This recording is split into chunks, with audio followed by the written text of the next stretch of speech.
মধ্যলীলা দ্বাবিংশ পরিচ্ছেদ।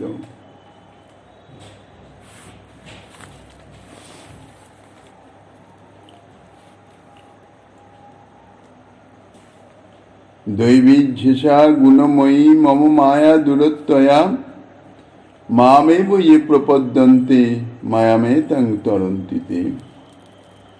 কলিযুগ পাবন অবতার পরম করুণাময় শ্রী শ্রী গৌরাঙ্গ সুন্দরীর পরম অন্তরঙ্গ প্রিয় পার্ষদ বর্জ পূজ্যপাদ শ্রী কৃষ্ণদাস কবিরাজ গোস্বামী মহাশয় তাহার শ্রী শ্রী চৈতন্য চরিতামৃত নামক শ্রী গ্রন্থের মধ্য লীলার দ্বাবিংশ পরিচ্ছেদে শ্রী সনাতন শিক্ষা প্রসঙ্গে অভিধেয় তত্ত্ব বর্ণনা করিতেছেন। কৃষ্ণ ভক্তি একমাত্র জীবের অভিধেয়। অন্যান্য সাধনার দ্বারা যে শ্রীকৃষ্ণ সেবা পাওয়া যায় না তাহা বর্ণনা করে প্রমাণস্বরূপ গীতার এই শ্লোকের উদ্ধৃতি দিয়েছেন। দৈবীঝেষা গুণময়ী মম মায়া দূরত্বয়া। ভগবান শ্রীকৃষ্ণ বলছেন আমার মায়া তাহা অর্থাৎ গুণময়ী মায়া তাহা দৈবী শক্তি সম্পন্না। জীব তাহাকে কিছুতেই অতিক্রম করতে পারে না, অর্থাৎ তাহার প্রভাব থেকে নিজের সামর্থ্যে নিজ চেষ্টায় জীব কখনো মুক্ত হতে পারে না। মামেব যে প্রপদ্যন্তে মায়ামেতাং তরন্তি তে। একমাত্র আমার শরণাপন্ন হলে, যে আমার শরণাপন্ন হয়, একমাত্র সেই মায়াকে অতিক্রম করতে পারে, মায়ার প্রভাব মুক্ত হতে পারে। শ্রীকৃষ্ণে ভক্তি করলে শ্রীকৃষ্ণের কৃপায় জ্ঞানযোগ ইত্যাদি অন্য সাধন ব্যতীতও যে জীব মায়াবন্ধন থেকে মুক্ত হতে পারে, এই শ্লোকে সেটাই বলেছেন। শ্রীকৃষ্ণে ভক্তি অর্থাৎ শ্রীকৃষ্ণের শরণাপন্ন হওয়া। কৃষ্ণ নিত্য দাস জীব তাহা ভুলি গেল, সেই দোষে মায়া তার গলায় বাঁধিল।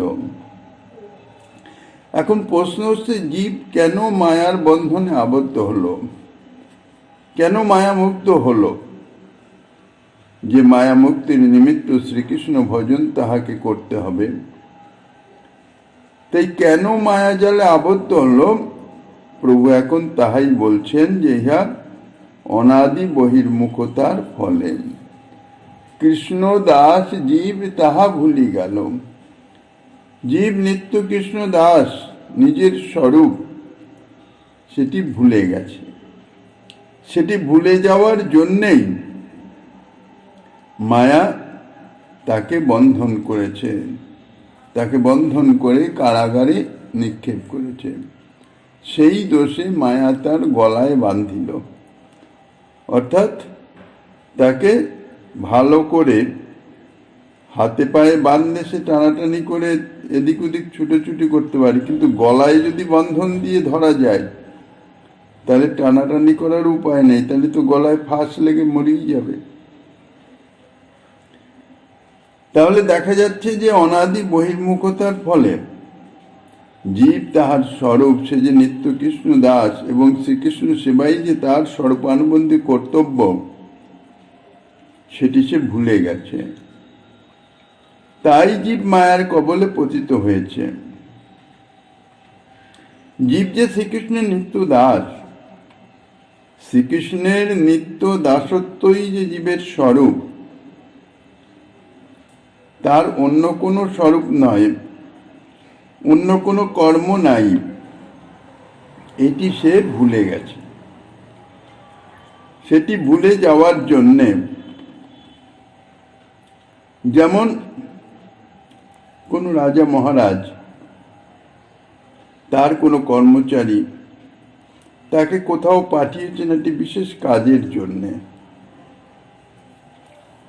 তিনি যে পাঠিয়েছেন কর্মচারী অর্থাৎ তাহার দাস, সে রাজকার্যের নিমিত্তই গিয়েছে সেখানে, কিন্তু সেখানে সে যে কি জন্য এসেছে সেখানকার পারিপার্শ্বিক অবস্থা ইত্যাদি দেখে শুনে শেষে ভুলে গেছে, তার মনে নাই।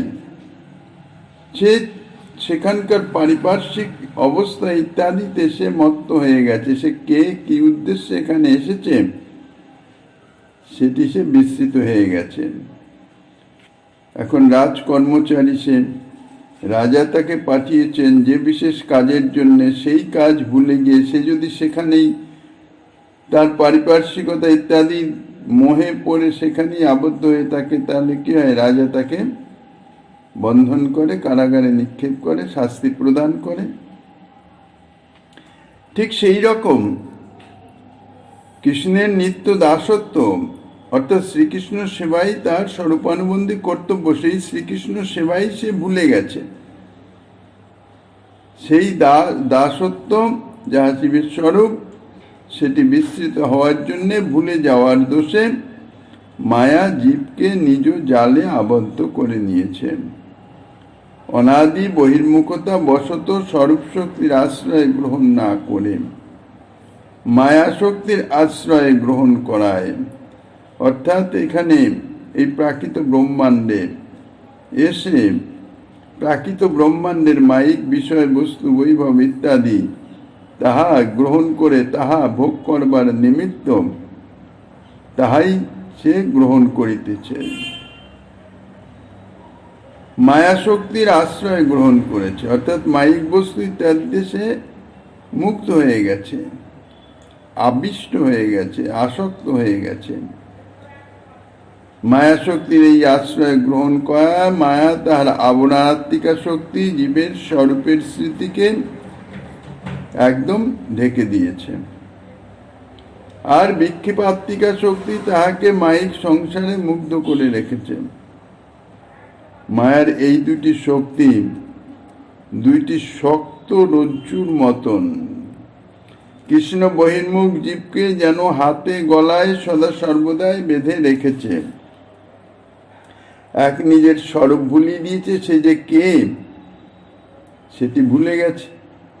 সে কে এটা যদি ভুলে যায়, তাহলে কি জন্যে সে এসেছে, কি তার কাজ, সেটা স্বাভাবিকভাবে সে বিস্মৃত হয়ে যাবে। আর বিক্ষেপাত্মিকা শক্তি, অর্থাৎ নিজের স্বরূপ বলে দেহকেই সে আমি, এটি তার অনুভবে হচ্ছে।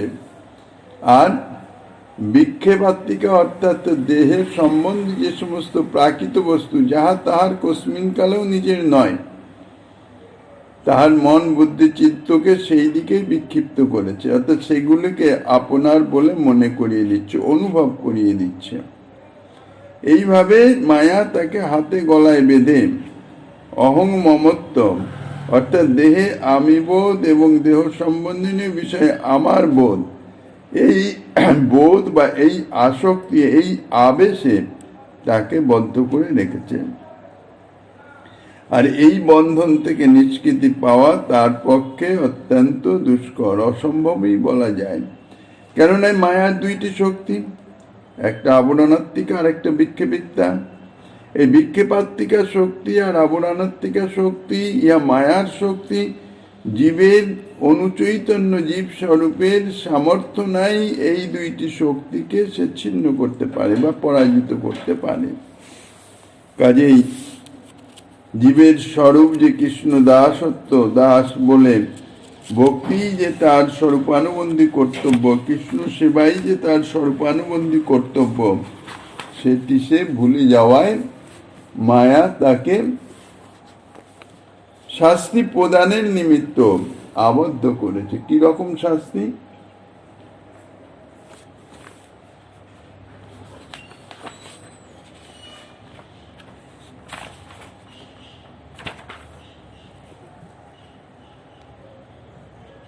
এই মায়াজাল থেকে জীব কিভাবে মুক্ত হতে পারে, এই পয়ারে তাহা বলছেন। তাতে কৃষ্ণ ভজে করে গুরুর সেবন, মায়াজাল ছুটে পায় কৃষ্ণের চরণ। এই মায়াজাল থেকে কি উপায়ে জীব মুক্ত হতে পারে বলছেন, তাতে কৃষ্ণ ভজে করে গুরুর সেবন। শ্রীকৃষ্ণ ভজনা করবে, গুরু সেবার মাধ্যম দিয়ে। গুরু সেবা সাধন ভক্তির অন্তর্ভুক্ত হলেও স্বতন্ত্রভাবে উল্লিখিত করেছেন এখানে কৃষ্ণ ভজন অর্থাৎ সাধন ভক্তি, নববিধা ভক্তি অঙ্গ, শ্রবণ কীর্তন অর্চন বন্দন ইত্যাদি। ইহাই হচ্ছে কৃষ্ণ ভজন। তা বলছেন তাতে কৃষ্ণ ভজন ভজে অর্থাৎ সাধন ভক্তি অনুষ্ঠান করে, সে করে গুরুর সেবন। গুরু সেবাটাও তো সেই সাধন ভক্তির অন্তর্ভুক্ত। কিন্তু তা সত্ত্বেও এই গুরু সেবা এটি স্বতন্ত্রভাবে উল্লেখ করলেন কেন, বিশেষভাবে? উদ্দেশ্য হচ্ছে যে কৃষ্ণ ভজনের মূলই হচ্ছে গুরু কৃপা। গুরু কৃপা ব্যতীত যথার্থ শ্রীকৃষ্ণ ভজন তাহা হয় না, অর্থাৎ শ্রীকৃষ্ণ সেবায় মন লাগবে না। বিষয়মুগ্ধ মন, বিষয় আকৃষ্ট মন সর্বদা বিষয় ভোগের দিকেই ধাবিত হতে থাকবে। জোরপূর্বক বলপূর্বক তাকে যে বিষয় থেকে নিয়ে এসে শ্রীকৃষ্ণ ভজনে রত করা, শ্রীকৃষ্ণ সেবায় রত করা, এতটা জীবের সামর্থ্য নাই। তার জন্যে কোনো অতিরিক্ত শক্তির প্রয়োজন। সেই শক্তি হচ্ছে গুরু বৈষ্ণবের কৃপা। তো এই জন্যে গুরু সেবা, গুরু কৃপা যদি পেতে হয়, যে কারো যদি যথার্থ কৃপা পেতে হয়, কৃপা অর্থাৎ যার কৃপা তার প্রসন্নতা, সেবার মাধ্যমে তার প্রসন্নতা সম্পাদন করতে পারলেই স্বতঃস্ফূর্তভাবে তার কৃপা বর্ষিত হতে থাকে। এছাড়া কৃপা পাওয়ার দ্বিতীয় কোনো উপায় নাই, পন্থা নাই। মুখে গিয়ে প্রার্থনা করলাম প্রভু কৃপা করেন, কৃপা করেন, প্রভুও মৌখিকভাবেই বলবেন, কিন্তু কৃপা শক্তি, অন্তরের যে করুণা, তাহা অন্তরের প্রসন্নতাতে স্বতঃস্ফূর্তভাবে প্রকাশিত হয়। কৃপা শক্তি ইহা স্বতন্ত্রা, আপনা প্রকাশিত হয়। তা ইহা সেবার মাধ্যমেই সম্ভব। এই জগতে সকলকেই প্রসন্ন করার একমাত্র উপায় হচ্ছে তার অনুকূল সেবা, অর্থাৎ তিনি যাহা তাহার অনুকূল হবে, তিনি সুখী হবেন, তদ্জাতীয় সেবার মাধ্যমেই তার প্রসন্নতা সম্পাদন করা যায়। এই জন্যে বিশেষভাবে গুরু পাদাশ্রয় করে শ্রীকৃষ্ণ ভজনে রত হলে গুরু কৃপা একান্ত সহায়কারী গুরু কৃপা শক্তির দ্বারা সে ভজনে রত থাকতে পারবে এবং যথাশীঘ্র ভজনে অগ্রসর হতে পারবে। এই জন্যে গুরু সেবাকে স্বতন্ত্রভাবে উল্লেখ করেছেন। গুরু সেবা দ্বারাই হচ্ছে গুরুর কৃপা লাভ হয়। শ্রীকৃষ্ণ ভজনে সিদ্ধি লাভের নিমিত্ত গুরু সেবার মুখ্য প্রয়োজনীয়তা আছে। এই জন্যেই তাতে কৃষ্ণ ভজে করে গুরুর সেবন। এই পয়েরও ভক্তির অবিধেয়ত্ব দেখাচ্ছেন। কেননা নরতনু হচ্ছে ভজনের মূল, মনুষ্য দেহই হচ্ছে ভজনের মূল। তাতে কৃষ্ণ ভজে, শ্রীকৃষ্ণ ভজনা করবে, অন্য কোনো শরীরে কৃষ্ণ ভজন হবে না। এই জন্যই নরতনু ভজনের মূল, মনুষ্য শরীরই ভজনের মূল। শ্রীকৃষ্ণ তাই বলেছেন শ্রীমদ্ ভাগবতে, এই যে নরতনু অর্থাৎ মনুষ্য দেহ, ইহা সুদুর্লভ। 84 লক্ষ জনি ভ্রমণ করে ভগবত কৃপাতে এই মনুষ্য শরীর প্রাপ্ত হওয়া যায়। মায়ামুক্ত জীব এই মনুষ্য শরীরের গুরুত্ব অনুভব করতে পারেন না। ভগবান কৃপা করে এই মনুষ্য দেহ দান করেছেন, শুধু সে শ্রীকৃষ্ণ ভজন করে তার এই অনাদিকালের যে বহির্মুখতা দূরীভূত করে সে তিতাব জ্বালা থেকে, সংসার দুঃখ থেকে মুক্ত হতে পারবে। সংসারকে সমুদ্রের সঙ্গে তুলনা করা হয়েছে।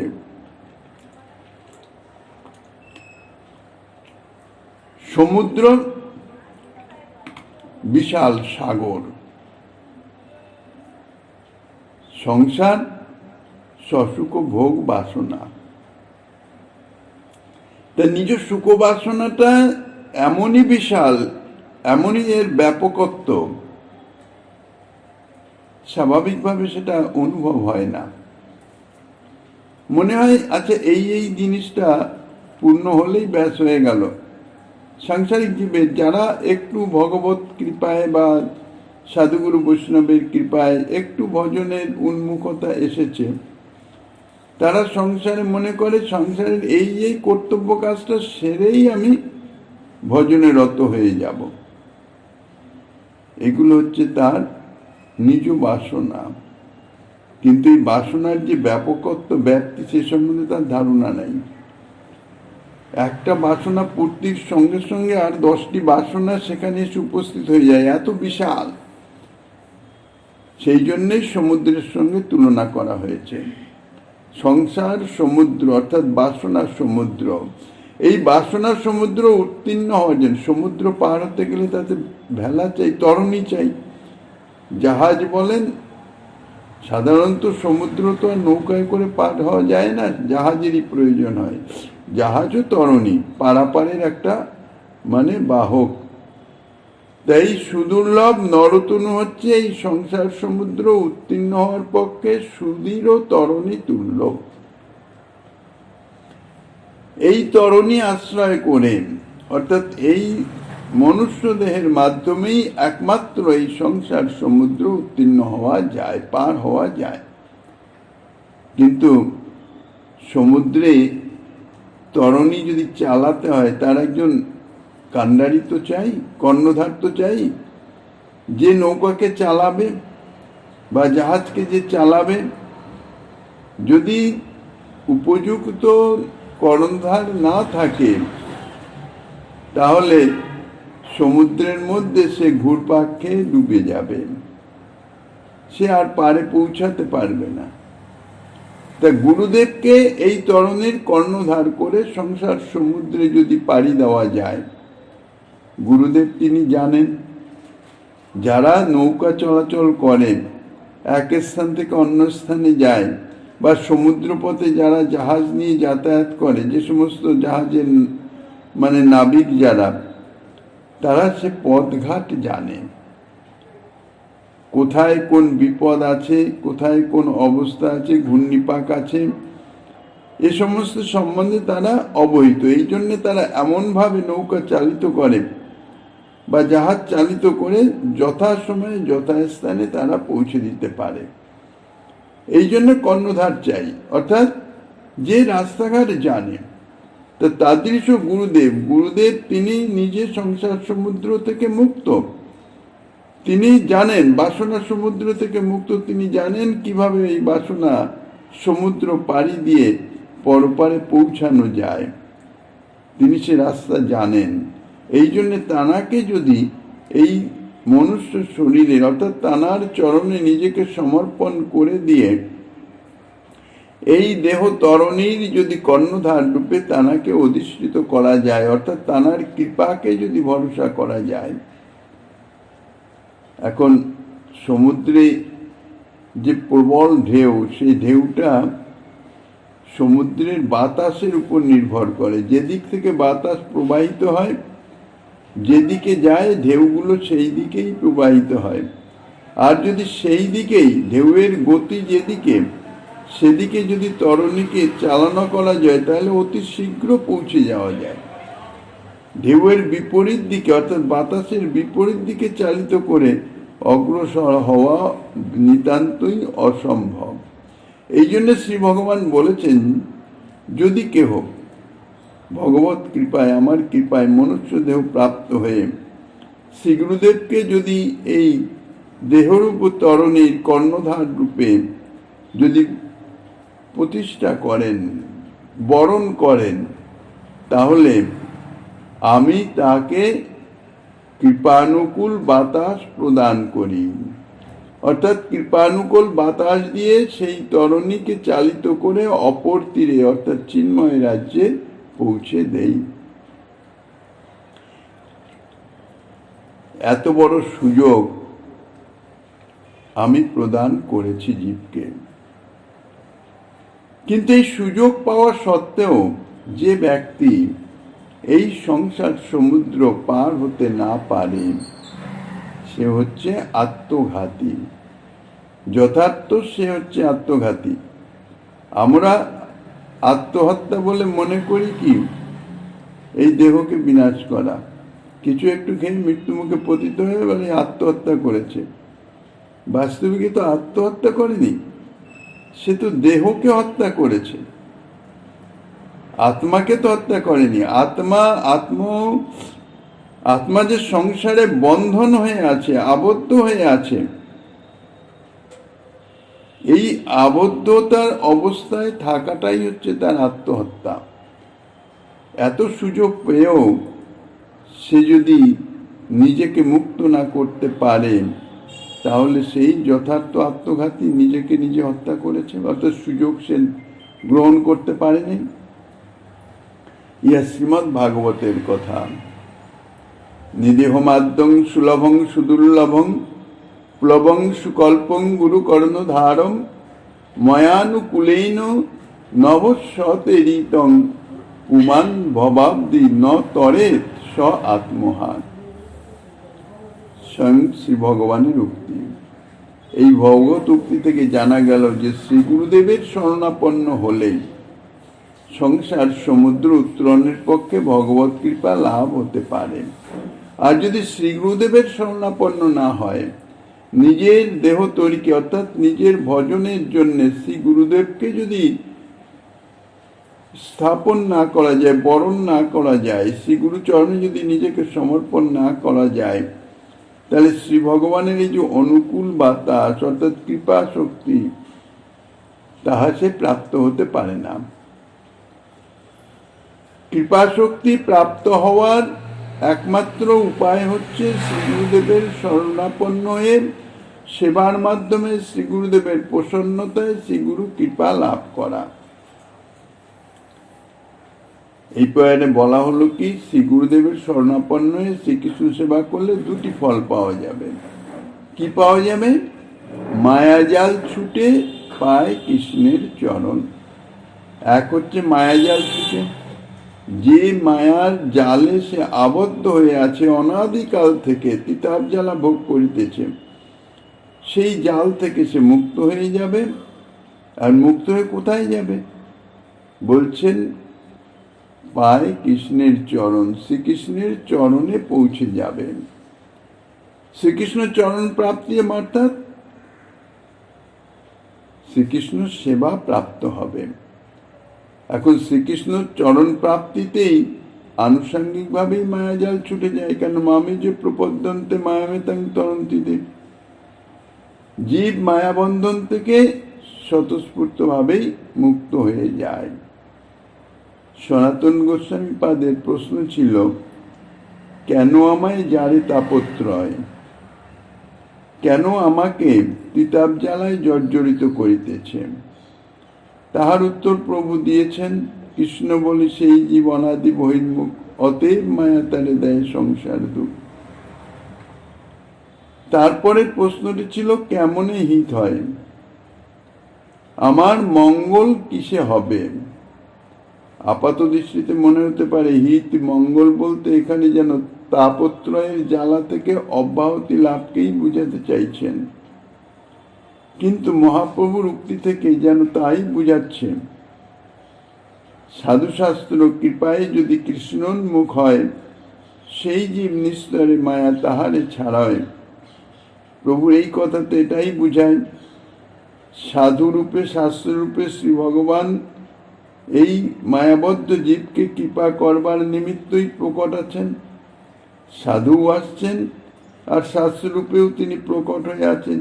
এই সাধুশাস্ত্রের কৃপাতে যদি কোনোভাবে বহির্মুখ জীব, মায়াবদ্ধ জীব, সে শ্রীকৃষ্ণ উন্মুখ হতে পারে, তাহলে সে নিস্তার লাভ হয়, মায়া তাকে ছেড়ে দেয়, মায়ার আবন্ধন থেকে সে মুক্ত হয়ে যায়। তা মায়াবদ্ধ জীবের পক্ষে মায়ামুক্তি একটা মঙ্গল বটেই। কইছে হিত হয়, কেমনে আমার মঙ্গল হবে? তা মায়া থেকে মুক্ত হলেই তো তার মঙ্গল হয়ে গেল। কেননা মায়া বন্ধনেই তো সে তিতাব জ্বালায় জর্জরিত হচ্ছে। কেন মনে যারে তাপত্রয়, তিতাব জ্বালা কেন আমাকে জর্জরিত করিতেছে? তার মূল কারণ মায়াবদ্ধতা। তো সেই মায়াবদ্ধতা থেকে যদি মুক্ত হওয়া যায়, তাহলে তিতাব জ্বালা থেকে সে মুক্ত হয়ে যাবে। তাহলে মায়ামুক্তি একটা মঙ্গল বটে, কিন্তু ইহাই পরম মঙ্গল নয়। কেননা তাহাতে মায়ামুক্ত হলেই সে স্বরূপানুবন্ধী কর্তব্য বা সেবা প্রাপ্ত হচ্ছে না। কৃষ্ণ বহির্মুখতার দোষে সে দোষী, সেই জন্য সে যে দণ্ডভোগ করিতেছিল সেই শাস্তি থেকে সে মুক্ত হচ্ছে, দণ্ড থেকে সে মুক্ত হয়ে যাচ্ছে। কিন্তু মুক্ত হয়ে গিয়ে সে তো নিরাশ্রয় হয়ে যাচ্ছে, তার তো আশ্রয়ই থাকছে না। কোথায় সে কি অবস্থায় থাকবে? তাই বলছেন ইহা পরম মঙ্গল নয়, অর্থাৎ মায়ামুক্তি পরম মঙ্গল নয়। কেননা জ্ঞান মার্গের, যোগ মার্গের যারা, তাদের মায়ামুক্ত হয়ে যায়, কিন্তু মায়ামুক্ত হলেও তাহাদের পরম মঙ্গল হয় না, যথার্থ হিত হয় না। কেননা তাহাদের কৃষ্ণ সেবা নাই, কৃষ্ণচরণ প্রাপ্তি হয় নাই। তাহলে শ্রীকৃষ্ণচরণ প্রাপ্তি যে পরম মঙ্গল, এবং শ্রীকৃষ্ণচরণ প্রাপ্তি হলে মায়াবন্ধন, তিতাব জ্বালা ইত্যাদি আনুষাঙ্গিকভাবে দূরীভূত হয়ে যায়। প্রভু তাহাই জানাইতেছেন। তাতে কৃষ্ণ ভজে করে গুরুর সেবন, মায়াজাল ছুটে পায় কৃষ্ণের চরণ। শ্রীকৃষ্ণের চরণ প্রাপ্তি হচ্ছে শ্রীকৃষ্ণ ভজনা, শ্রীগুরু সেবার মুখ্য উদ্দেশ্য। শ্রীকৃষ্ণ চরণ প্রাপ্তি হলে, শ্রীকৃষ্ণ সেবা প্রাপ্তি হলে আনুষাঙ্গিকভাবেই মায়া দূরীভূত হয়ে যায়, মায়ার বন্ধন আপনি আপ ছুটে যায়। যেমন সূর্যোদয় হলে সূর্যোদয়ের প্রাককালে আনুষাঙ্গিকভাবে চতুর্দিক অন্ধকার মুক্ত হতে থাকে, ঠিক সেই রকম শ্রীকৃষ্ণ সেবা অর্থাৎ ভজনা করতে করতে গুরু কৃপায় যতই সেই অগ্রসর হতে থাকে, ততই মায়ার বন্ধন থেকে সে মুক্ত হতে থাকে। জীব শ্রীকৃষ্ণের নিত্য দাস, এই জন্য শ্রীকৃষ্ণ সেবাই তার স্বরূপানুবন্ধী কর্তব্য, তার নিত্য কর্তব্য, যথার্থ কর্তব্য শ্রীকৃষ্ণ সেবা। অনাদি বহির্মুখতার জন্য অনাদিকাল থেকে সেই সেবা থেকে বঞ্চিত হয়ে থেকে, সেবা থেকে দূরে থেকে, সেবা ভুলে থেকে তার এই দুঃখ দুর্দশা, অর্থাৎ যত অমঙ্গল তার ভোগ করতে হচ্ছে। যদি শ্রীকৃষ্ণ চরণ প্রাপ্ত হয়ে যায়, শ্রীকৃষ্ণ সেবায় সে প্রতিষ্ঠিত হতে পারে, তাহলে সে পূর্ণ মহিমায় প্রতিষ্ঠিত হবে। ইহাই তাহার পক্ষে পরম মঙ্গল। এখন কৃষ্ণ ভজন না করলে কি হবে? আমি অন্যান্য ধর্ম আচরণ করব, শাস্ত্রবর্ণিত ধর্ম আচরণ করব, গুরুর পাদাশ্রয় করে শ্রীকৃষ্ণ ভজন যদি না করা যায়, তাহলে কি হবে? তাহলে কি আমার এই মঙ্গল হবে না? তার উত্তরেই বলছেন, চারি বর্ণাশ্রমী যদি কৃষ্ণ নাহি ভজে, সকর্ম করিতে সে রৌরবে পরিমজে। কেবল কর্মমার্গের অনুষ্ঠানে যে জীব মায়ামুক্ত হতে পারে না, যাগ যজ্ঞ সৎকর্ম ইত্যাদি বর্ণাশ্রম ধর্ম অনুযায়ী যে কর্ম, যার যে বর্ণ আর যে আশ্রমে সে অধিষ্ঠিত, ব্রাহ্মণ, ক্ষত্রিয়, বৈশ্য, শূদ্র, চারি বর্ণে বিভাগ করা হয়েছে সমস্ত মনুষ্যকে। আর চারিটি আশ্রম, ব্রহ্মচর্য, গার্হস্থ, বানপ্রস্থ, সন্ন্যাস। প্রতিটা মানুষই এই চারি আশ্রমের কোনো না কোনো আশ্রমে সে অধিষ্ঠিত, আশ্রম বহির্ভূত নয়। তা যে মনুষ্য যে বর্ণের, অর্থাৎ ব্রাহ্মণ, ক্ষত্রিয়, বৈশ্য, শূদ্র যে বর্ণের, সেই বর্ণের যাহা স্বধর্ম, শাস্ত্র নির্দিষ্ট যাহা তার কর্ম, আর সে যে আশ্রমে অধিষ্ঠিত, ব্রহ্মচারী হোক, গার্হস্থী হোক, বানপ্রস্থী হোক বা সন্ন্যাসী হোক, তদ অনুযায়ী শাস্ত্র নির্দিষ্ট যদি কর্ম যথাযথ পালন করে, তাহলে তাহাকে বলা হয় বর্ণাশ্রমী। অর্থাৎ যথাযথ বর্ণধর্ম, আশ্রম ধর্ম সে পালন করিতেছে।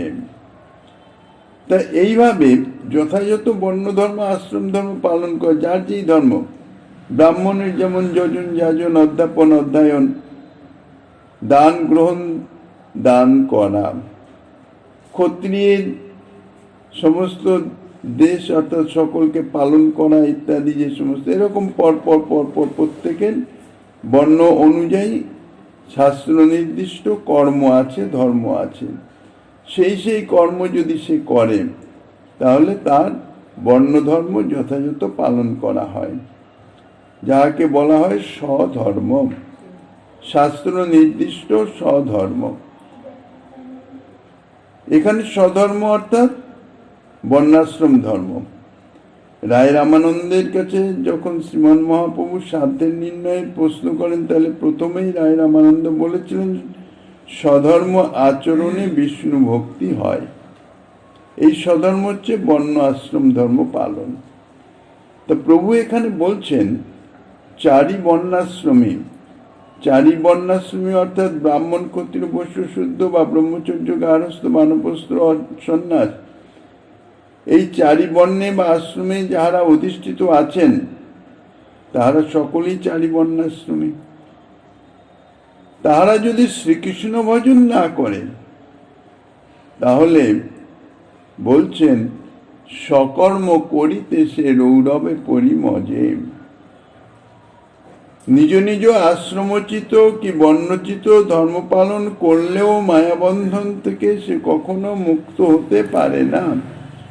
রৌরবে পড়ে মজে। রৌরব নরক, নরকের নাম রৌরব জাতীয় এক নরক, সেখানে যন্ত্রণা ভোগ করেন। সকর্ম অর্থাৎ বর্ণোচিত এবং আশ্রমোচিত যে কর্ম, তাহা সকর্ম, বা যে ধর্ম তাহা পালন করার সকর্ম। কোনো কোনো গ্রন্থে সকর্মের জায়গায় স্বধর্মও আছে, উভয়ের অর্থ একই। অর্থাৎ যজন, যাজন, অধ্যয়ন, দান এবং প্রতিগ্রহ ইহা ব্রাহ্মণের ধর্ম। দান, অধ্যয়ন, যজ্ঞ, দণ্ড ও যুদ্ধ ইহা ক্ষত্রিয়ের ধর্ম। দান, অধ্যয়ন, যজ্ঞ, কৃষিকার্য, গোপালন ইহা হচ্ছে বৈশ্যের ধর্ম। আর এই তিন বর্ণের সেবা করাই হইতেছে শূদ্রের ধর্ম। ব্রহ্মচর্য রক্ষাপূর্বক গুরুগৃহে অবস্থান করে গুরু সেবার দ্বারা অধ্যয়নের মাধ্যমে ব্রহ্মচর্য আশ্রম পালন করতে হয়। অর্থাৎ সর্ববিধ শিক্ষা শ্রী গুরুদেবের নিকট থেকে গ্রহণ করা হয়, তা হচ্ছে ব্রহ্মচর্য আশ্রমের ধর্ম। অধ্যয়ন সমাপন হলে, অর্থাৎ শিক্ষা সমাপন হলে, শ্রী গুরুদেবের আদেশে গুরুগৃহ থেকে নিজ গৃহে এসে যথাবিধি যদি দান পরিগ্রহ করে, সন্তান উৎপাদন ইত্যাদি ধর্মসম্মত উপায়ে ধন উপার্জন করে, যাগ যজ্ঞাদি অনুষ্ঠান, অতিথি সেবা ইত্যাদি যদি পালন করা যায়, তাহলে সেটি হচ্ছে গার্হস্থ ধর্ম। গার্হস্থগণের তাহাই হচ্ছে ধর্ম। এইবার গার্হস্থ ধর্ম যথাবিধি মনুষ্যের যে পরমায়ু নির্দিষ্ট আছে 100 বৎসর, এই কলিযুগের 100 বৎসরের মধ্যে এই 100 বছরকে 4 ভাগে ভাগ করা আছে। প্রথম 25 বৎসর হচ্ছে ব্রহ্মচর্য আশ্রমের জন্য, দ্বিতীয় 25 বৎসর হচ্ছে গার্হস্থ আশ্রমের জন্য, 50 উত্তীর্ণ হলেই তারপরের 25 বৎসর তা হচ্ছে বানপ্রস্থ আশ্রমের জন্য, 75 বৎসর হয়ে গেলেই সে সন্ন্যাস গ্রহণ করবে, সন্ন্যাস আশ্রমের জন্য। এইভাবে একের পর এক। এখন ব্রহ্মচর্য আশ্রম যথাবিধি পালন করা হলে শ্রী গুরুদেবের আদেশে সে গার্হস্থ ধর্মে প্রবেশ করবে এবং ধর্মসম্মত উপায়ে ধন উপার্জন, যাগযজ্ঞ, অতিথি সেবা ইত্যাদি যা গার্হস্থ ধর্ম, গৃহীর যাহা কর্তব্য তাহা পালন করে গার্হস্থ ধর্ম পালন করবে। তারপর 50 বৎসর হয়ে গেলে নিজ সন্তান সন্ততিকে যথাযথ তাহাদের ধর্মে অর্থাৎ গার্হস্থ ধর্মে প্রতিষ্ঠিত করে দিয়ে সস্ত্রীক বনে গমন করে ফলমূলাহারী হয়ে কেশ শ্বশ্রু জটাদি ধারণ এবং চর্মকাশ কুশাদি দ্বারা পরিধেয় বস্ত্র করে জীবন যাপন করবে। ভূমিতে শয়ন, ত্রিসন্ধ্যা স্নান, হোম দেবার্চন ইত্যাদি করবে। ভিক্ষা বলি ইত্যাদির দ্বারা সমস্ত অভ্যাগতদের পূজা করবে। শীতোষ্ণদায়ী অর্থাৎ শীত গ্রীষ্ম ইত্যাদি সহ্য করা শিখবে ইত্যাদি ইত্যাদি। অর্থাৎ সংসার ত্যাগ করে বনে গিয়ে অর্থাৎ কোনো তীর্থে কোনো পবিত্র স্থানে গিয়ে এইভাবে তপস্যার দ্বারা সে তাহার গার্হস্থ ধর্মে অবস্থানকালীন যে সমস্ত আবেশ বা সংস্কার বা যে কোনো পাপ তাপ ইত্যাদি যদি কিছু সঞ্চিত হয় সেইগুলি সে মুক্ত করবে। ইহা হচ্ছে বানপ্রস্থ আশ্রমের ধর্ম। ইহা সস্ত্রীক হোক বা একাকী হোক, ইহা কর্তব্য। তারপর ত্রৈবর্গিক সর্বারম্ভ ত্যাগ করবে। মিত্রাদির সহিত সমান ব্যবহার এবং সমস্ত জন্তুর প্রতি মৈত্রী ব্যবহার করবে। বাক্য, মন ও কর্ম দ্বারা কোনো প্রাণীর কোনো রকম দ্রোহ উদ্বেগ জন্মাবে না। অগ্নিহোত্রাদির অনুষ্ঠান করবে। ভিক্ষালব্ধ হবি ইত্যাদির দ্বারা জীবিকা নির্বাহ করবে। ইহাই হইতেছে সন্ন্যাস আশ্রমের ধর্ম।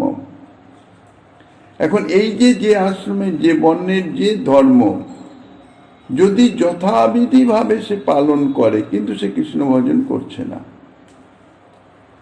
তাই বলছে চারি বর্ণাশ্রমী যদি কৃষ্ণ নাহি ভজে।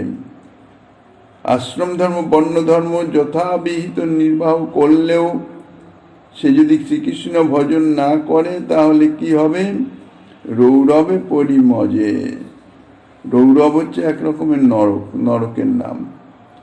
মায়ায় অভিভূত হয়ে দুষ্কর্মাদি করার ফলেই রৌরব নরক ভোগ হয়। শ্রীকৃষ্ণ ভজন না করে যদি কেবলমাত্র বর্ণাশ্রম ধর্মের পালন দ্বারা যে জীব মায়াবন্ধন থেকে মুক্ত হতে পারে না তার রৌরবে গিয়েই অর্থাৎ রৌরব নরক দুঃখ ভোগ করতে হয়। এই কথার দ্বারা এটাই প্রকাশিত হচ্ছে। এখন স্বধর্ম আচরণের ফলে জীব নরক কেন প্রাপ্ত হবে? স্বধর্ম আচরণের ফলে তো স্বর্গাদি ভোগলোক ইত্যাদি লাভ হয়। কেননা যথাবিধি ধর্ম আচরণ করলে তাতে তো পুণ্য হয়, আর সেই পুণ্যের ফলে তার তো স্বর্গলোক ইত্যাদি প্রাপ্তি হয়। তাহলে বলছে যে পুণ্য তার সঞ্চিত হচ্ছে, সেই পুণ্য ফল নিয়ে সে স্বর্গে যায়, স্বর্গাদি ভোগলোক তার লাভ হয়। কিন্তু যে পুণ্য কর্মের শেষ হয়ে যায় তখন তো আবার মর্তলোকে ফিরে আসতে হয়। ক্ষীণে পুণ্যে মর্তলোকং বিশন্তি, আবার কর্মফল অনুসারে তাকে নরক ভোগ করতে হবে। যেটুকু সে সকর্ম করেছে, বর্ণাশ্রম ধর্ম পালন করেছে, তার পুণ্য নিয়ে সে স্বর্গে গিয়ে স্বর্গসুখ ভোগ করে সে পুণ্য সব হয়ে গেছে, তার পকেটে আর কিচ্ছু নাই। অর্থাৎ সকর্ম করার পূর্বে যা ছিল তাই সেই অবস্থায় এসে গেছে। তার ফলে কি হয়? তাকে আবার কর্মফল অনুসারে নরক যন্ত্রণা ভোগ করতে হয়। স্বধর্মের অঙ্গীভূত যজ্ঞাদি অনুষ্ঠান দ্বারা সংসার সমুদ্র থেকে কখনো পার হওয়া যায় না। প্লবাচ্ছেতে অধীরা যোগ্য রূপা। আর যখনই সংসার সমুদ্র থেকে পার হওয়া যাচ্ছে না, সমুদ্রে যদি পতিত হয়ে থাকতেই হয় তাহলে সমুদ্রের যে প্রভাব, মগর মচ্ছর ইত্যাদি সমুদ্রের যে সামুদ্রিক জলজন্তু ইত্যাদি, তাদের প্রভাবে তো পড়তেই হবে, তাদের অত্যাচার তো সহ্য করতেই হবে, অর্থাৎ ভোগ করতেই হবে। তাহলে নরক হচ্ছে যন্ত্রণা, এ জাতীয় যন্ত্রণা। তা এর থেকে মুক্ত হতে হলে তাকে মায়ামুক্ত হতে হবে। যতক্ষণ না মায়ামুক্ত হচ্ছে, সংসার বন্ধন থেকে তার মুক্ত না হচ্ছে, ততক্ষণ পর্যন্ত তাকে নরক যন্ত্রণা ভোগ করতেই হবে। আর কৃষ্ণ ভজন ব্যতীত তো মায়ামুক্ত হওয়া যায় না। শ্রীকৃষ্ণ ভজন ব্যতীত কেন মায়ামুক্ত হওয়া যায় না, ইতিপূর্বে তাহা আলোচিত হয়েছে। শ্রীকৃষ্ণ থেকেই সকল জীবের উদ্ভব, শ্রীকৃষ্ণই সকলের নিয়ন্তা এবং মঙ্গলকর্তা। যেহেতু শ্রীকৃষ্ণ থেকেই সকল জীবের উদ্ভব, সেই জন্য সকল জীবই তাহার দাস, তিনি প্রভু। কাজে তার ভজন করা এটি সকলের স্বরূপানুবন্ধী কর্তব্য। যে জীব এমন শ্রীকৃষ্ণের ভজন করেন না, তাকে তো অকৃতজ্ঞই বলা হবে। সন্তান পিতার থেকেই আসছেন, এই জন্যে পিতামাতার সেবা করা সন্তানের একান্ত কর্তব্য। যে সন্তান, কারণ সন্তান যখন জন্মগ্রহণ করছে, তাকে লালন পালন করা, বড় করা, ইয়া যেমন পিতামাতার দায়িত্ব। পিতামাতা সন্তানকে প্রতিষ্ঠিত করে দিল। এখন সে সন্তান যদি পিতামাতার সেবা না করে, পিতামাতাকে অবজ্ঞা করে, পিতামাতার দ্রোহ আচরণ করে, বা পিতামাতার দুঃখের কারণ হয়, তার আচরণের মাধ্যমে পিতামাতা কোনো রকমের দুঃখ হয়, তাহলে সে অকৃতজ্ঞ, পিতৃদ্রোহী, রাজদ্রোহী, পিতৃদ্রোহী, তাহারা দণ্ডনীয়, শাস্তিপ্রাপ্ত হবে।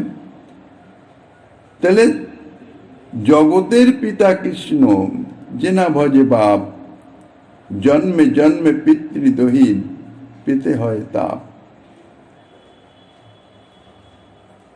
যে সন্তান পিতামাতার অবজ্ঞা করে, অর্থাৎ পিতৃদ্রোহী, অকৃতজ্ঞ, তাকে দুঃখ ভোগ করতেই হবে। তো সেই রকম আমাদের সকলের পিতা হচ্ছেন শ্রীকৃষ্ণ। এমন শ্রীকৃষ্ণের ভজনের অভাব, অর্থাৎ তার সেবা না করা, তাহা অবজ্ঞা ব্যতীত আর কিছু নয়। আর এই অবজ্ঞার ফলেই সেই জীব রৌরব যন্ত্রণাদি ভোগ করতে হয়, ভোগ করে। যে সন্তান পিতার সেবা শুশ্রূষা করে না, সে নিশ্চয়ই পিতৃদ্রোহী, সুতরাং সে দণ্ডার্হ। এই পরায়ও ভক্তির অভিধেয়ত্ব দেখাচ্ছেন। ভক্তি জীবের পরম অভিধেয়। ইয়ার প্রমাণস্বরূপ শ্রীমদ্ ভাগবতের দুটি শ্লোকের উদ্ধৃতি দিয়েছেন। মুক বাহুরূপাদেভ্য পুরুষ শাস্ত্রময়ী সহ চত্বার যোগ্যে বর্ণা গুণৈর্বিপ্রাদয়ং পৃথক येषां पुरुषं साक्षादात्म प्रभवमीश्वरं न भजन्त अवजानन्ति स्नानाद् भ्रष्टा पतन्तधम। শ্রীমন মহাপ্রভু গিরিধারীলালের কৃপা হলে আগামী দিন ইহার আস্বাদনের বাসনা রেখে অদ্যকার শ্রী চৈতন্য কথার এখানেই বিশ্রাম।